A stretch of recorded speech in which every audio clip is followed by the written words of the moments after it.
Pues muchas gracias, Fernando. Muchas gracias, querido don Demetrio, por haberme confiado esta charla. Y también muchas gracias a vosotros, hermanos sacerdotes y seminaristas, por vuestro testimonio de humildad. Sí, porque mirad, hay que ser humilde para estar aquí sentado escuchando a este joven sacerdote. Por eso vamos a pedirle a San Juan de Ávila en esta tarde, esta mañana, que nos ayude a sacar provecho de lo que uno puede decir de él, para que no nos vayamos de aquí sin nada, sino que él sea quien, intercediendo ante el Señor por nosotros, nos dé algo de provecho en esta tarde. Mirad, he titulado esta charla, que es de un capítulo de la Tesina, la necesaria configuración existencial del sacerdote con Cristo crucificado para la nueva evangelización en San Juan de Ávila. Mira, vamos a partir de un hecho evidente y un hecho crucial, que es la creciente secularización del mundo actual. Constatamos cada día en nuestros pueblos, en nuestras parroquias, que son muchos los bautizados que no viven su fe, que crece también el número de recién nacidos que no son bautizados, quizás más en la ciudad, ¿verdad?, en los pueblos todavía, pero igualmente va creciendo, que también decrece, como decía don Demetrio, el número de vocaciones, quizás no aquí, gracias a Dios, bueno, en Córdoba, pero decrece en el resto de España, por desgracia, y por tanto también la vocación a la vida religiosa, al matrimonio cristiano. Bien, ante esta situación que constatamos, cabría preguntarse, ¿qué es lo que está fallando en nuestra evangelización? Porque realmente, como tal, poseemos los medios técnicos y de comunicación más avanzados que permitirían la difusión de la buena noticia hasta los confines de la tierra. Un filósofo y teólogo francés, muy poco conocido, Stanislas Breton, afirmaba en una de sus obras que el futuro del cristianismo, en el contexto del mundo actual, residía en lo que constituye su esencia. ¿Y cuál es la esencia del cristianismo? Pues mirad, la esencia es, decía este autor, la locura de la cruz. Podríamos preguntarnos, hermanos, ¿no será que quizás hoy, fascinados por los adelantos técnicos y sorbidos por la creciente vorágine del activismo, hemos olvidado que la verdadera fecundidad radica en la cruz? ¿Lo habremos olvidado? El entonces cardenal Joseph Ratzinger, en una célebre conferencia que seguro que todos conocéis, del año 2000, titulada Nueva Evangelización, hablando sobre el método de la misma, apuntaba una cosa importantísima, que con vuestro permiso voy a leer. Decía así, Joseph Ratzinger: Jesús no ha redimido el mundo con bellas palabras, sino con su sufrimiento y con su muerte. Es esta, su pasión, la fuente inagotable de vida por el mundo. El Señor mismo ha formulado esta ley de la fecundidad en el pasaje de la semilla del grano que muere, caído en la tierra. También esta ley es válida hasta el final del mundo y es fundamental para la nueva evangelización. Termina diciendo Joseph Ratzinger: el éxito de la misión de San Pablo no fue el fruto de una gran arte retórica o de prudencia pastoral. La fecundidad fue vinculada al sufrimiento, a la comunión en la pasión con Cristo. Fin de la cita. Bien, ante nuestros ojos aparece un gran misterio, que es el misterio de la cruz, del que todos somos partícipes. Todos tenemos experiencia del sufrimiento, de las cruces en nuestra vida, y de este misterio, precisamente, San Juan de Ávila es un gran conocedor. Podríamos decir que es un experto, un doctor en esta ciencia, en la sabiduría de la cruz y en la fecundidad a ella asociada. Mirar para Ávila, dice en el Sermón 78, la cruz se concreta en situaciones de cada día, dice él, este sermón. Dice, ¿qué es cruz? Dice, sufrir la mala condición de las personas con quienes no puedes dejar de tratar. Deshonras, trabajos, enfermedades, y todo esto no es nada. Tú mismo te eres cruz, tú mismo te persigues a ti. Ávila es llamado apóstol de Andalucía, y así lo hemos cantado ahora con mucho fervor, no simplemente porque recorriese muchas ciudades y pueblos, que también lo hizo, por supuesto, muchísimos, no porque hiciese muchas cosas, que también, como todos sabéis, fue hasta un avezado inventor, sino porque su primer medio de evangelización fue el testimonio de una vida auténticamente cristiana, certificada, autentificada con el sello de la cruz. Una cruz, por cierto, muy real y muy concreta, que durante toda su vida sacerdotal le ungió, decía él, con 3 abrazos tormentos, desprecio y pobreza, a los cuales él voluntariamente accedió, desposándose, configurándose existencialmente con Cristo crucificado. No me entretengo en contar la vida del maestro, todos conocemos perfectamente su vida, simplemente, apuntar unas claves que todos conocemos. Su sacerdocio vivido en pobreza, donde Demetrio lo ha dicho en la homilía, su deseo de conformar su vida y ministerio con el misterio de la cruz, sus ansias misioneras para ir, atención, seguro que todos los conocemos, pero cuando uno lo lee se queda así como muy... Para ir, decía Fray Luis de Granada, donde hubiese más trabajos y necesidades y menos honras y aplausos del mundo. Los padecimientos en la cárcel sevillana, que son cruciales para su vida, la sombra de la Inquisición, que durante toda su vida le cubrió. Como sabéis, su principal obra, la Audifilia, fue incluido en el índice de libros prohibidos, y su muerte aquí en Montilla, pues también en medio de padecimientos y dolores diversos. Bien, todos conocemos la vida del maestro, con lo cual no habla cualquiera, habla un testigo de lo que él mismo escribe. Una cosa sí quisiera, si me permitís, aclarar antes de entrar en el meollo de la charla, por así decirlo, ¿no?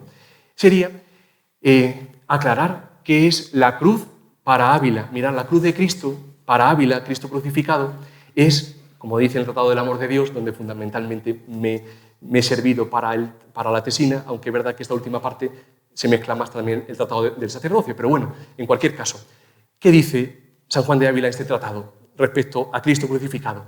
Dice que es la mayor señal que puede haber de amor, pero es solo una señal, no igualdad. Es decir, lo que vemos por fuera en Cristo crucificado es solo eso, una ramita de un pequeño árbol, de un árbol inmenso, que no lo podemos ver, por supuesto, en su totalidad. Por eso así leemos, mira, en este tratado del amor de Dios, leo textualmente, dice, porque tantas llagas y tantos azotes y heridas, sin duda nos predican gran amor, mas no dicen toda la grandeza que tiene, porque mayor es por de dentro que lo de por fuera parece. Centella es esta, que sale de fuego, rama es esa, que procede de ese árbol, arroyo, que nace de ese piélago de inmenso amor. Si tanto es lo público que ven los ojos de los hombres, ¿qué tanto más es eso que ven los ojos de Dios solamente? Oh piélago de amor, oh abismo sin suelo, todo lleno de amor. ¿Quién dudará ya del amor de Cristo? ¿Quién no se tendrá por el más rico del mundo? Pues de tal Señor es amado. Aquí en esta última parte es crucial, ¿no? ¿Quién no se tendrá por el más rico del mundo si de tal Señor es amado? Bien, pues dicho esto, hecha esta introducción breve y esta aclaración, vamos a introducirnos en este misterio. Veréis, la charla constará de dos partes, básicamente. La primera será ver cómo Ávila, por este inmenso amor del crucificado, ha quedado configurado existencialmente con él, y luego, en un segundo lugar, veremos cómo, sirviendo de botón de muestra, por supuesto, lo operado en San Juan de Ávila, cómo se hace necesaria, dirá, en esos escritos conciliares, obligatoria, pero vamos a dejarlo ahora en necesaria, y cómo se concreta esta configuración existencial con el crucificado en nuestro sacerdocio. Luego concretaremos, iremos a lo concreto. Oficio este, el sacerdocio, dirá Ávila, para el cual se requiere una altísima santidad y por el que se hace precisa la configuración no solo ontológica, sino existencial con Cristo crucificado, para ser lo que debemos ser. Dirá en la carta 7, dice, no se puede explicar con palabras la santidad que se requiere para abrir y cerrar el cielo, ejercitar oficio de ángeles y con la lengua y al llamado de ella venir el hacedor de todas las cosas y ser el hombre hecho abogado por todo el mundo universo, como lo fue Cristo en la cruz. Todos nos sentimos pues, muy sobrepasados, ¿verdad?, por lo que Dios espera de nosotros, aunque si Ávila ha podido, pues también nosotros podremos, sin duda ninguna. Bien, vamos, como digo, con el primer punto de la charla, que sería la configuración existencial de Ávila con el crucificado. Podría ser, o podemos decir así, que es su experiencia mística. El punto de partida de esta configuración que tuvo Ávila con el crucificado es, o fue, la contemplación profunda de este misterio, pero desde su cruz personal. Esto es clave, ¿eh? Como todos sabemos, y hemos apuntado al principio y se nos ha dicho por parte de nuestro obispo en la homilía, Ávila se formó en una escuela muy particular, una auténtica universidad, en la que aprendió a gozarse de las tribulaciones, de las calumnias y de las enfermedades, que fue la cárcel sevillana. En ella recibió un muy particular conocimiento de Cristo, que le hizo tener por dichosa, dirá él, aquella prisión. En medio de sus padecimientos recibió una gracia actual, eficaz, que le llevó a contemplar, a considerar profundamente el misterio del amor de Dios manifestado en Cristo Jesús. Es decir, desde su cruz personal, desde su cruz, conoció el amor de Cristo como manifestación suprema del amor de Dios y los beneficios de este amor para con los hombres. Para vislumbrar el alcance que tuviera esta profunda contemplación de Cristo crucificado, tenemos varios escritos. Entre ellos, por apuntar uno, quizás el más clave por supuesto, es la carta 58, que como todos sabéis dirige a unos amigos suyos afligidos por una persecución, pero realmente es Ávila el que está en el centro de la misma y que es muy probablemente escrita, según los entendidos, o desde la cárcel o en el periodo inmediatamente posterior. Con lo cual, mirad, aquí vemos en esta carta como Ávila manifiesta en primera persona cómo él fue buscado, hallado, curado y amado por Cristo en la cruz. Y cómo en la cruz, desde su cruz personal, él lo quiere buscar, hallar y librarse de sí para amarlo.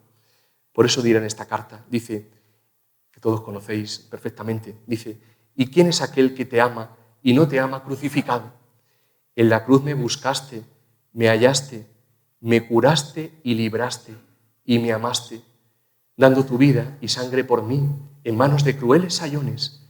Pues en la cruz te quiero buscar, y en ella te hallo, y hallándote me curas, y me libras de mí, que soy el que contradice a tu amor, en quien está mi salud. En definitiva, hermanos, en esta carta vemos como en la cruz, a raíz de su cruz personal, se ha producido su encuentro definitivo e íntimo con Cristo. ¿No será también la cruz que Dios permite en nuestra vida el medio providencial que Dios pone para que nos encontremos con Cristo de una forma íntima? Bien, dejamos ahí la pregunta. Ahora bien, ¿qué consecuencias se siguieron en Ávila de este encuentro con Cristo? Pues veréis, en el Tratado del Amor de Dios lo describe, pero básicamente serán dos consecuencias. La primera, la abnegación, y la segunda, el seguimiento de Cristo hasta la cruz. Ávila, después de encontrarse con Cristo en la cruz, se ha negado a sí mismo y lo ha seguido hasta la cruz. Bien, vamos a ver cómo lo dice esto en el Tratado del Amor de Dios. Por supuesto, no lo escribe en primera persona, pero se descubre perfectamente cómo está escrito, desde su experiencia personal. Dice Ávila, ¿qué harán tus verdaderos hijos y amigos que tan creído tienen y conocido a cuánto más se extiende tu amor? Esto es lo que los hace salir de sí y quedar atónitos cuando, recogidos en los secretos de su corazón, les descubres estos secretos y se los das a sentir. De aquí nace el deshacerse y abrazarse sus entrañas. De aquí el desear los martirios. De aquí el holgarse con las tribulaciones y alegrarse de todo lo que el mundo teme y abrazar lo que el mundo aborrece. Es decir, para San Juan de Ávila, la prueba del algodón, por así decirlo en lenguaje coloquial, para saber si de veras se ha conocido a cuánto se extiende el amor de Dios y de que realmente creemos en Él, se manifiesta en el propio desprecio y en la propia abnegación. Esta sería, hermanos, nuestra colaboración humana a la obra de la gracia, salvando siempre, por supuesto, la primacía de esta. Por ello, podríamos decir que la abnegación sería nuestra respuesta al sígueme de Jesús, que nos mira con amor y que debe llevarnos necesariamente a negarnos a nosotros mismos, como hizo Ávila, que se hizo él gran enemigo de su propio parecer y de su propia voluntad. Pero claro, diréis, bueno, y a ver, ¿para qué? ¿Para qué hacerse tan amigo de uno de su propio enemigo, de su propio parecer y de su propia voluntad? Porque a ninguno nos gusta, por supuesto. A nadie le gusta hacerse enemigo de su propio parecer. Pues muy sencillo, con el único fin de entrar en sintonía con los criterios de Cristo para unirse íntimamente a Él. Por eso, la negación cristiana, ¿en qué consistirá? Como todos sabemos, pero siempre viene bien recordarlo, consistirá en vaciarse de todo lo que no es Dios para participar de forma más plena de la vida divina, es decir, para llenarnos de su amor, para ser poseídos por Él y, en consecuencia, hacernos donación a Dios y a los hermanos. El fin es pastoral, por supuesto. Por ello dirá el maestro, en la carta 47, una frase preciosa. Dice: no tengáis en el corazón a criatura alguna aposentada por darle corazón y posada desembarazada a Él. No tengáis en el corazón a criatura alguna aposentada por darle corazón y posada desembarazada a Él. Pero este vaciamiento de nuestro corazón, de nuestra alma, en Ávila, apunta a una totalidad. Decía en la carta 64, como esa frase tan conocida: demos pues a Dios nuestro todo, que es chico todo, por el gran todo que es Dios. Es decir, quiere perderlo todo con tal de tener a Cristo, de tener todo su amor.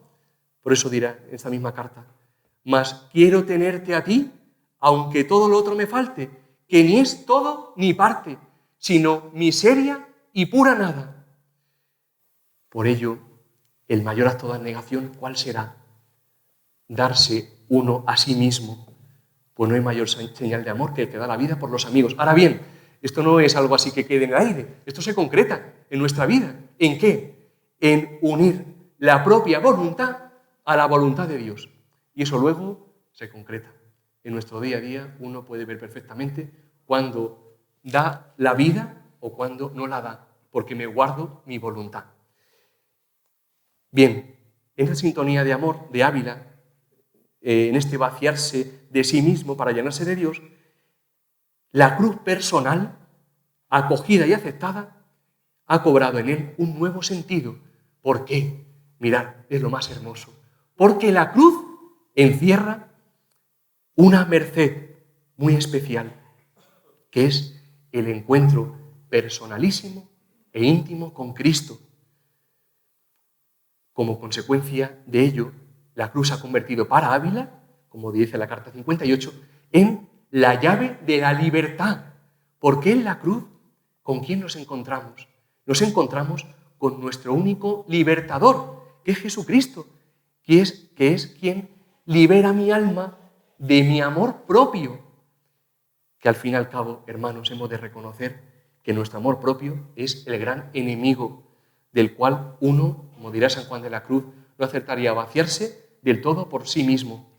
Por ello, dirá el maestro en esta carta 58, en la cruz te quiero buscar y en ella te hallo, y hallándote me curas y me libras de mí, que soy el que contradice a tu amor, en quien está mi salud.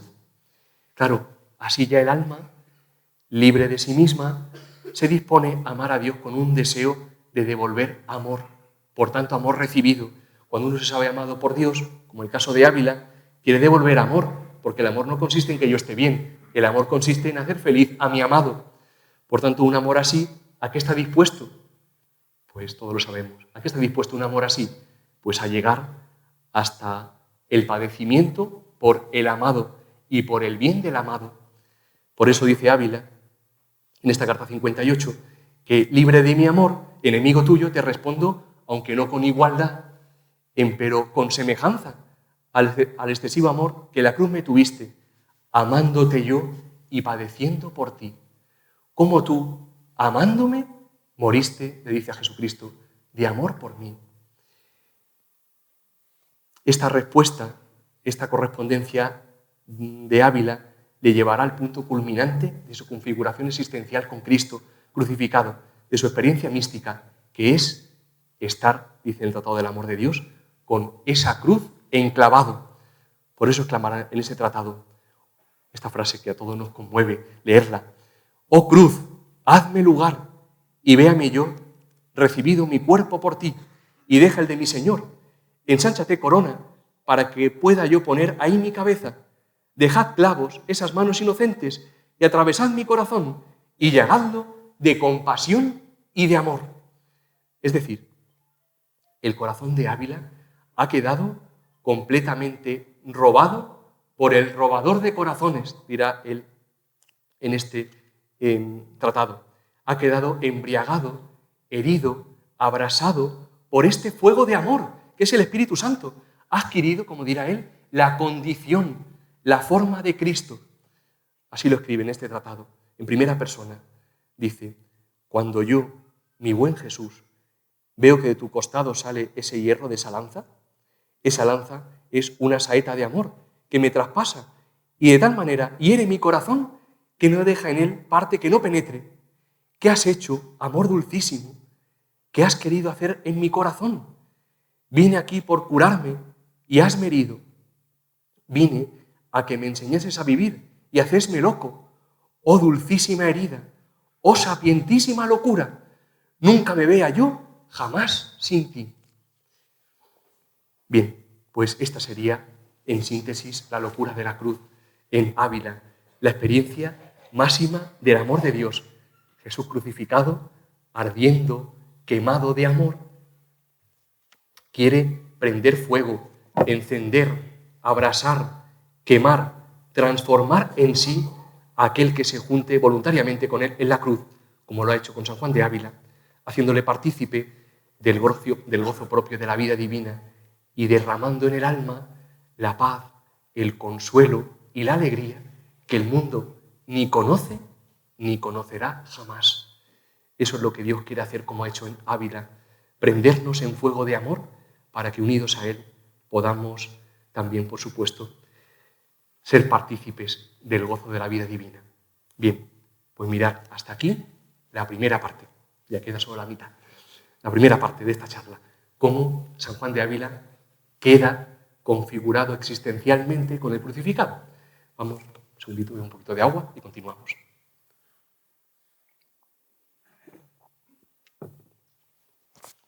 Bien, como digo, hasta aquí la primera parte. La dinámica de la configuración hemos visto claramente cuál era. Era, por así decirlo, en síntesis, contemplación, abnegación y seguimiento hasta la cruz. Vamos ahora a la segunda parte, que sería aterrizar y concretar todo esto en nuestro sacerdocio ministerial.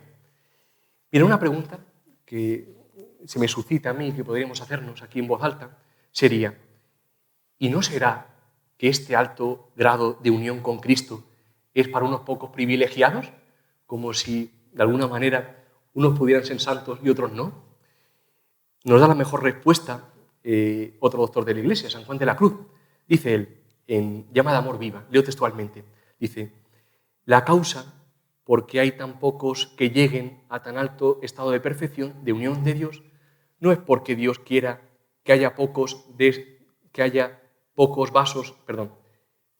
estos espíritus levantados, que antes querría que todos fuesen perfectos, sino que Él haya pocos vasos, pocas personas, pocas almas, que sufran tan alta y subida obra.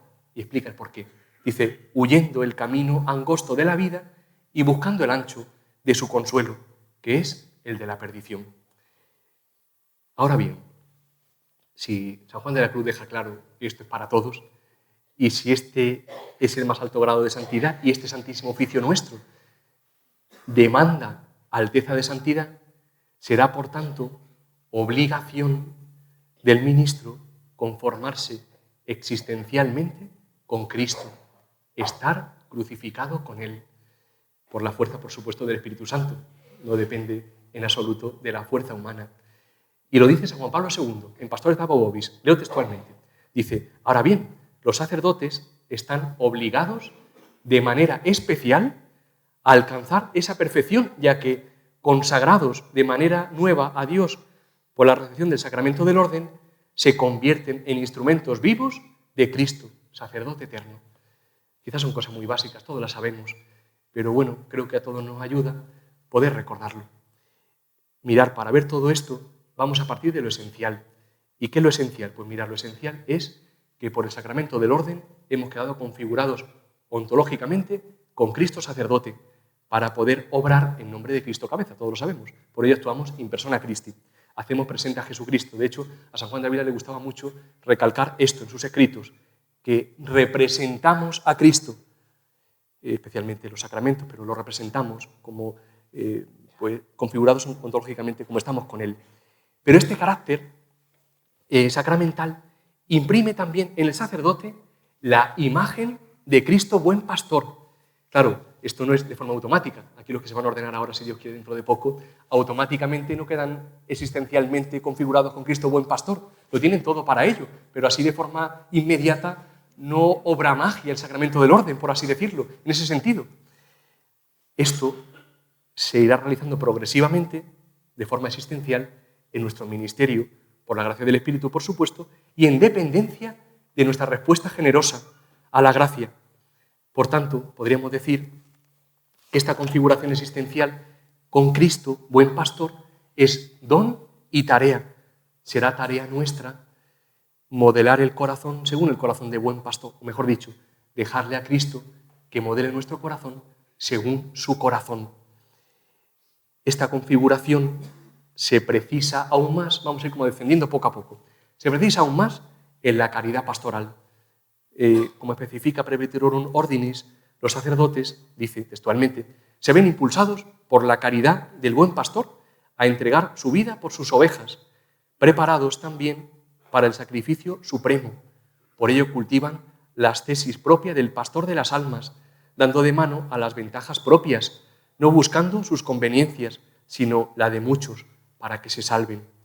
Es decir, la concreción más visible de la caridad pastoral es el celo por las almas, un fuego que debe arder en nuestro corazón y que debe llevarnos a dar la vida por las almas encomendadas. Así lo escribe Ávila de una forma preciosa en la carta 208. Dice, oh Padre, si de verdad nos quemase las entrañas el celo de la casa de Dios, o si trajésemos atravesadas en el corazón estas joyas que trajeron atravesado el del Señor, hasta ponerlo y alancearlo en la cruz, para que se viese cuán herido estaba de amor interior el que así apareció herido del hierro. ¿Cómo puede uno que al Señor ama no amar cosa tan conjunta a Él? ¿Cómo tendrá paciencia en ver las esposas de Cristo enajenadas de Él y atadas con nudo de amor tan falso como el que el Señor aborrece? Bien, pues en esta perspectiva de este amor exigente, del celo pastoral, se comprende ahora el cultivo de la ascesis propia del pastor que da la vida o del pastor que quiere dar la vida. De este modo lo afirma Ávila en las advertencias para el Concilio de Trento. Dice que los sacerdotes fueron elegidos para pastores criadores del ganado, que los apacienten en los pastos de ciencia y doctrina, quitándoles la mala hierba, dándoles abrevaderos limpios y llevándolos sobre sus hombros, aunque sea con no dormir de noche, no reposar siesta, y aunque sea con derramar sangre y dar la vida, como hizo Cristo, y dijo que este tal es buen pastor. Por supuesto, tendrá uno que dormir y tendrá que ser la siesta a veces, sin duda ninguna.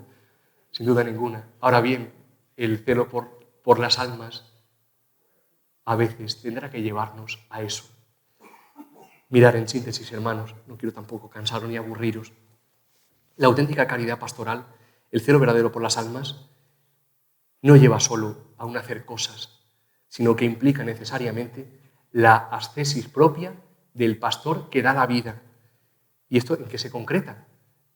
Por supuesto en acoger la cruz cuando venga, pero también se concreta por nuestra parte en algunas cosas. El cultivo de las virtudes de pobreza, castidad, obediencia, en la vida intensa de oración y, por supuesto, en el ofrecimiento íntegro de la vida, en holocausto, en sacrificio. Aquí, precisamente, se concreta para Ávila la configuración existencial del sacerdote con Cristo crucificado. Como tenemos poco tiempo, vamos solo a ver cómo se concreta esto en la pobreza, la oración y el ofrecimiento de la vida, de forma breve, ¿vale? Utilizaré también algunos escritos del Vaticano II y documentos sinodales postconciliares que puedan ayudarnos. Es verdad que la terminología varía un poco con Ávila, pero por supuesto puede uno ver que encaja perfectamente. Vamos, en síntesis, Ávila nos es de hoy de gran actualidad para nuestra nueva evangelización. Vamos a partir de lo primero. Mirad, la pobreza. ¿Cómo se configura el sacerdote con Cristo crucificado? Por la pobreza. Pastores de Abobovis definen la pobreza evangélica como una sumisión de todos los bienes al bien supremo de Dios y de su reino. Y nos invita a los sacerdotes a abrazar la pobreza voluntaria para, dice textualmente, asemejarnos más claramente a Cristo y estar más dispuestos para el ministerio sagrado. Precisamente en esta coherencia de vida entre lo que se dice y lo que se hace en la pobreza, dice Ávila que se juega en buena parte la credibilidad y la eficacia apostólica del sacerdote. San Juan de Ávila, por repasar un poco su vida, que en este sentido de la pobreza que a todos nos edifica escucharlo, fue un obrero sin estipendio. Dice Luis Muñoz, dice, acordándose de que aquel señor que él tanto amaba murió desnudo en la cruz, ninguna cosa tuvo, como nos decía nuestro obispo en la homilía, ninguna cosa tuvo, ni tomó todo el tiempo que vivió. Así vestía extraordinariamente pobre. Siempre llevaba una sotana vieja y le pesaba la ropa nueva. Mira, la colación de esto, una anécdota muy curiosa, que seguro que todos recordáis, pero es que una anécdota así curiosilla, y así pues se rompe un poco el hielo. Dice que estando un día en oración, San Juan de Ávila, aquí en la parroquia de Santiago, notó que a su lado pasaba alguien con un rico vestido. Dice que miró y vio que era el párroco de la parroquia, con su flamante manteo de seda, que producía un sonido muy, muy particular, porque claro, la seda cruje, al menos eso se sabe, ¿no? Cruje al andar. Bien, pues el maestro le dijo con cara sonriente al sacerdote, al párroco de la parroquia de Santiago: Señor cura, con ese ruido espantará a las ovejas. Señor cura, con ese ruido espantará a las ovejas. El joven párroco dice que entendió lo que el maestro le quería decir y se despojó al momento de sus ricas vestiduras. Bien, en sus tiempos de predicador, dicha esta anécdota, no tenía casa, se hospedaba en casa de discípulos suyos, en hospitales. No quería tomar más que el alimento necesario para sustentar las fuerzas que pide el oficio de predicador, pero dice que incluso hasta en esto faltaba, esperando más, las fuerzas de la providencia que de los medios humanos. Vivía de limosnas y nunca aceptó para su sustento fruto de beneficios eclesiásticos. Dice que, claro, que alegando que si en sus sermones hacía lo que debía, que era exhortar a la pobreza y al desprecio de los bienes terrenos, no quería que sus oyentes, viéndole rico, dijeran entre sí que él fuese el primero en dar ejemplo. Y otra anécdota curiosa respecto a esto. Seguro que también la conocéis, pero bueno, por ponerla aquí. La anécdota del sombrero de San Juan de Ávila. Tenía el maestro un sombrero muy roto y muy desteñido. Y la marquesa de Priego, claro, en su celo de cuidarlo a él, en su celo maternal, combinándose con el padre Juan de Villaras, quisieron hacerle un sombrero nuevo, que, hombre, que el maestro Ávila luciese como lo que era. Entonces le pidieron a un sacerdote, al padre Alonso de Molina, que fuera a su habitación y le persuadiese a que se cambiase el sombrero. Con lo cual el padre fue pensando que aquello era tarea sencilla, pero no fue tarea sencilla.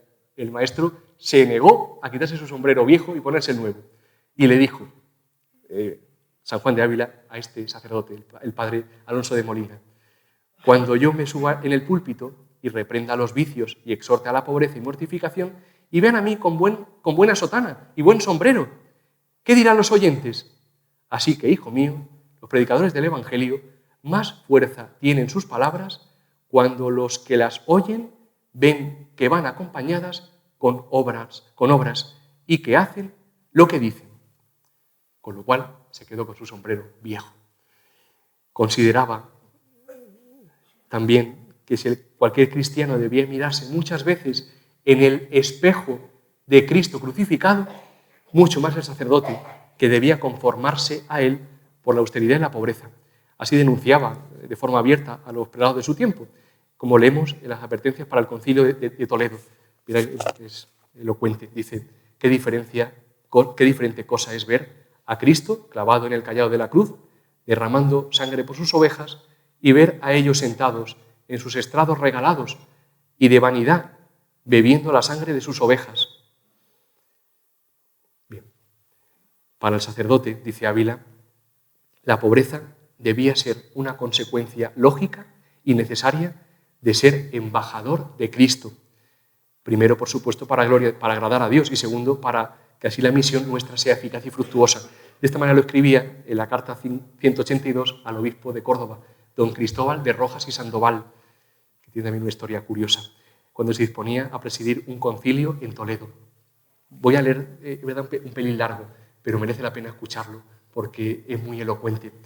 Le dice San Juan de Ávila a este obispo, Cristóbal de Rojas, dice: cierto es que Cristo nació en pobreza y aspereza, y de igual manera vivió, y con crecimiento de esto murió.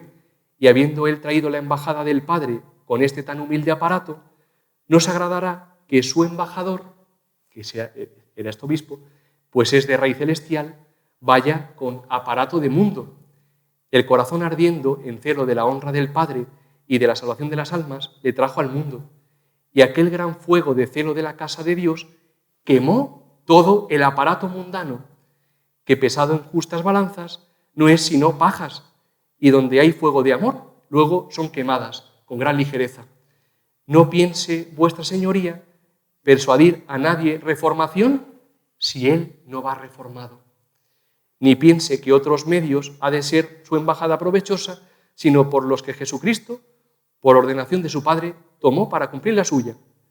Alce los ojos, vuestra señoría, al Hijo de Dios puesto en la cruz, desnudo y crucificado, y procure desnudarse del mundo y de la carne, y sangre, codicia, y de honra, y de sí mismo, para que así todo él sea semejante a Jesucristo, y sea su embajada eficaz y fructuosa. Es decir, que no vaya con aparato mundano, sino que vaya con lo propio de un embajador de Cristo, que nació en un pesebre y murió en la cruz.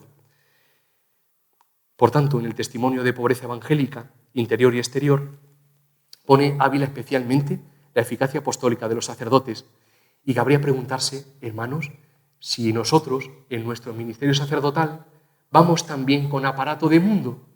A veces uno se lo pregunta, es decir, ¿cómo voy yo en mi ministerio? ¿Con seguridades humanas?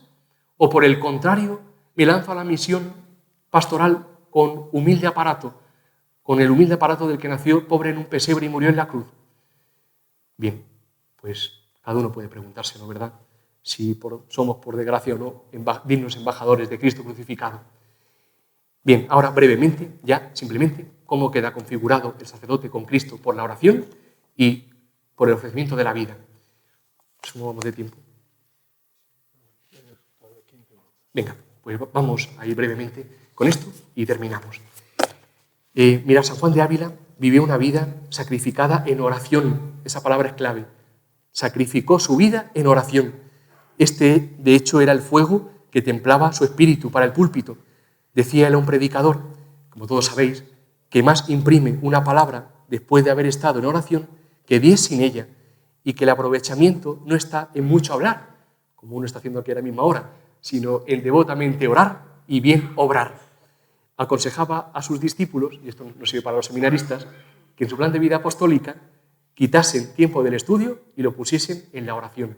Sacerdotes ya, que en ella aprenderían la verdadera predicación y se alcanzaba más que con el estudio. Él mismo daba ejemplo de esto, como recordáis, estudiando sus sermones de rodillas.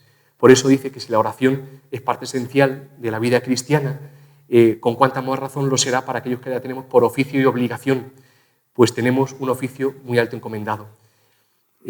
Mirad, es precioso como Ávila pone en el Tratado del Sacerdocio, cómo explica cómo el sacerdote se configura con Cristo crucificado por la oración. Dice, el sacerdote en el altar representa en la misa a Jesucristo, nuestro Señor, principal sacerdote y fuente de nuestro sacerdocio. Y es mucha razón que quien le imita en los gemidos, que lo imite en el oficio, lo imiten los gemidos, oración y lágrimas, que en la misa que celebró el Viernes Santo en la cruz, en el Monte Calvario, derramó por los pecados del mundo. En este espejo sacerdotal se ha de mirar el sacerdote para conformarse en los deseos y oración con él, y ofreciéndolo delante del acatamiento del Padre por los pecados y remedio del mundo. Bien, en esta oración intercesora cifra nuevamente Ávila la fecundidad espiritual del ministerio. Y esto es clave, esto no depende de ayer o de hoy, esto es clave para siempre, ayer, hoy y siempre. Mirad, la carta 1, que todos recordáis de San Juan de Ávila, Fray Luis de Granada, recalca una cosa preciosa, que personalmente creo que debería estar, yo qué sé, puesta en nuestra habitación para leerla siempre, para nunca olvidarse uno de esto. Dice en esta carta 1, él, a este joven predicador de entonces, Fray Luis de Granada, dice: los hijos que hemos por la palabra de engendrar no han de ser tanto hijos de voz cuanto hijos de lágrimas, porque si uno llora por las almas y otro, predicando, las convierte, no dudaría yo de llamar padre de los así ganados al que con dolores y con gemidos de parto los alcanzó del Señor, antes que al que con palabra pomposa y compuesta los llamó por de fuera. A peso de gemidos, a llorar aprenda quien toma oficio de padre. A peso de gemidos y ofrecimiento de vida da Dios los hijos a los que son verdaderos padres. Y no una, sino muchas veces ofrecen su vida porque Dios dé vida a sus hijos, como suelen hacer los padres carnales. Bien, pues en este trato tan íntimo con Cristo, en la oración, irremediablemente habrá una sintonía con Él. Mirad, cuando uno entra en el corazón de Cristo, Ávila especialmente lo ve en el Tratado del Amor de Dios, ¿qué ve? Pues mirad, ve una cosa preciosa, que iba el domingo de Ramos, con alegría de corazón. ¿Y por qué? No porque no sufriese, dice Ávila, el sufrimiento, claro que lo sufría, sino porque su alegría era el remedio de las almas, con lo cual cabría preguntarse, entonces, ¿por qué a veces uno se entristece tanto cuando vienen dificultades, cambios de destino, ministerios ocultos o de gran responsabilidad? ¿No será que al perder el trato íntimo con Dios en la oración hemos perdido también el sentido de nuestro sacerdocio, que no es otro que el ofrecimiento? ¿No será que hemos olvidado que en nuestra ordenación se nos dijo que conformásemos nuestra vida con el misterio de la cruz del Señor? Bien, y lo último ya, hermanos, y ya os dejo. ¿Cómo el sacerdote queda configurado? Por el ofrecimiento de la vida. Dice Presbyterorum Ordinis que como ministros sagrados, sobre todo en el sacrificio de la misa, ocupamos especialmente el lugar de Cristo, que se sacrificó a sí mismo para santificar a los hombres, y por eso somos invitados a imitar lo que administramos. La consecuencia de este ocupar el lugar de Cristo es ofrendar nuestra vida por completo. Todo sacerdote está llamado a ser víctima para configurarse con Cristo víctima. Y la razón es muy sencilla, lo decía Ratzinger en lo que leía al principio. Jesús no ha redimido el mundo con bellas palabras, sino con su sufrimiento y con su muerte. Nosotros no podremos dar vida sin dar nuestra vida. Dar vida, como todos recordamos y sabemos, implica dar nuestra vida. Dar siempre implica perder. Ahora bien, en el reino de Dios, quien pierde, gana. Por eso San Juan de Ávila, el tratado sobre el sacerdocio, y también la plática a los sacerdotes, cifra en este ofrecimiento de la vida, pues la eficacia apostólica. Dirá él que el sacerdote que ha ofrecido su vida así queda encendido en el fuego del amor de Dios. Y este sacerdote es fuente de lumbre y que tantas veces, es decir, este sacerdote que es así lumbre, los rayos de la santidad le saldrán al sacerdote por los ojos, por la boca, por el andar, por la honestidad, y todo ello declare que es arca del testamento de Dios, relicario de Dios, y tan lleno de su gusto, que por indevoto y distraído que sea el que lo oyere, hablare o mirare, sienta en sí mismo aquella fuerza divina que en la que el sacerdote está. Por tanto, y ya termino, solo será fecundo el ministerio de aquel sacerdote que ha comprendido que es sacerdote y víctima, que se ofrece voluntariamente a padecer, a amar para la gloria de Dios y salvación de las almas, porque ya no vivirá él, sino que será Cristo quien viva en él. Mirad, a este respecto, una última cosa. Permitidme que lea una cosa preciosa de Baltasar. Dice Baltasar en este sentido, en Sponsa Verbi, dice una cosa interesantísima. Dice que la condición ministerial neotestamentaria no puede ser entendida de ninguna manera partiendo de unas garantías mínimas otorgadas por Cristo, es decir, de que pese a la insuficiencia del ministro se conserve la validez en sus funciones, el llamado ex opere operato, gracias a lo cual, dice Baltasar, los fieles tienen acceso en el sacerdote que falla al Señor que no falla. Dice, si esto fuera todo lo necesario para el ministro, Cristo podría haber convertido la institución veterotestamentaria en instrumento de comunicación de su salvación. Dice, sin embargo, la participación en el sacerdocio de Cristo exige estar sumergido en la forma de Cristo, forma del amor y de la entrega personal, que lleva inexorablemente a la cruz. Por ello termina diciendo, el ofrecimiento del amor, entregar la vida por las ovejas, no es un accesorio personal, aunque deseable, del ministro, sino que es condición sine qua non de la adjudicación de la institución en cuanto tal a la Iglesia, de aquella institución que luego, entre otras cosas, encierra también en sí la mencionada garantía mínima. Bien, y termino con la conclusión. Mirar, dirá uno, bueno, ¿y uno qué hace con su vida? Porque todos experimentamos en nuestra vida la debilidad, la flaqueza. Experimentamos que lo que Ávila dice a veces nos sobrepasa por completo. Pues dice Ávila textualmente en el Tratado del Amor de Dios, mira que este negocio no estriba en ti, sino en Cristo. No son tus merecimientos los que te van a salvar, sino los del Salvador. Trabaja de estar unido con éste por fe y por amor. Si con él estuvieres de esta manera unido, cree cierto que lo que de él fuere será de ti, lo que fuere del Padre será de los hijos, y lo que fuere de la cabeza será de los miembros. Bien, pues vamos a trabajar por estar unidos con Cristo, con fe y por amor, para que de esta manera Él nos configure existencialmente con Él crucificado. Gloria al Padre, al Hijo y al Espíritu Santo. Pues muchas gracias, hermano, por vuestra atención.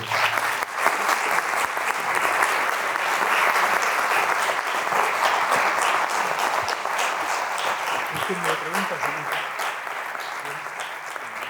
no sabe.